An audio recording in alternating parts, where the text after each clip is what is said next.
So భారతదేశంలోనే number 1 హాస్పిటల్‌గా చెప్తారు. Varicose వెయిన్స్‌కి treatment కావాలి అంటే ఫస్ట్ సజెస్ట్ చేసేది చిరంజీవి హాస్పిటల్సే.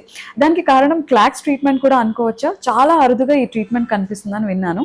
బట్ అది మన చిరంజీవి హాస్పిటల్స్‌లో అవైలబుల్‌గా ఉంది. What do you say? ఇప్పుడు మన చిరంజీవి హాస్పిటల్స్ ఇండియాలోనే బెస్ట్ హాస్పిటల్ ఎందుకు అవుతుందంటే మన దగ్గర అన్ని ఏ నుంచి జెడ్ వరకు ఏదైతే టెక్నాలజీస్ అవైలబుల్ గా ఉన్నాయో అన్ని కూడా మనము మన దగ్గర అవైలబుల్ గా చేయడం జరిగిందమ్మా.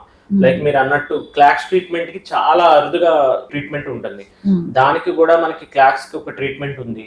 తర్వాత ఒక మల్టీ మోడాలిటీ అప్రోచ్ మన హాస్పిటల్ ఓన్లీ వాస్కులరే కాకుండా అండర్లైన్ ప్రాబ్లమ్స్ ట్రీట్ చేసే డాక్టర్స్ లైక్ ఆర్థోపెడిషియన్స్ కానీ డెర్మటాలజిస్ట్ ఉండడం కానీ ఫిమేల్ డెర్మటాలజిస్ట్ అది కూడా మేడం ఉండడం కానీ లేకపోతే ఆర్థోపెడిక్ డాక్టర్ గారు ఉండడం కానీ మీ అందరం ఒక టీమ్ లాగా చేస్తాం కాబట్టి అదొక బెస్ట్ అవుట్పుట్ ఇస్తాం.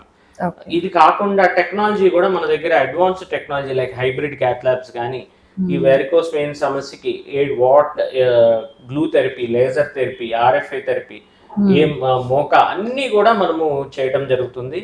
సో అందుకని ఏ పేషెంట్ కి ఓపెన్ సర్జరీ అన్ని కూడా ఓపెన్ సర్జరీ కూడా స్టిల్ హ్యాస్ ఎ రోల్. అందరిలో కాదు కానీ కొంతమందిలో. సో ఎవరిలో ఏది బెస్ట్ అనేది మనం అన్ని టెక్నాలజీస్ మనకి అందుబాటులో ఉండడం వల్ల ఎవరిలో ఏది బెస్ట్ అనేది ఇవ్వడం జరుగుతుంది.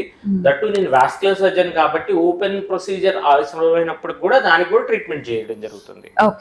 సో ఈ ఫెసిలిటీస్ అన్ని ఉండడం వల్ల మనకి చిరంజీవి హాస్పిటల్ అనేది బెస్ట్ హాస్పిటల్ కింద పేషెంట్సే ఇది బెస్ట్ హాస్పిటల్ కింద తయారు చేశారని మనం చెప్పచ్చు.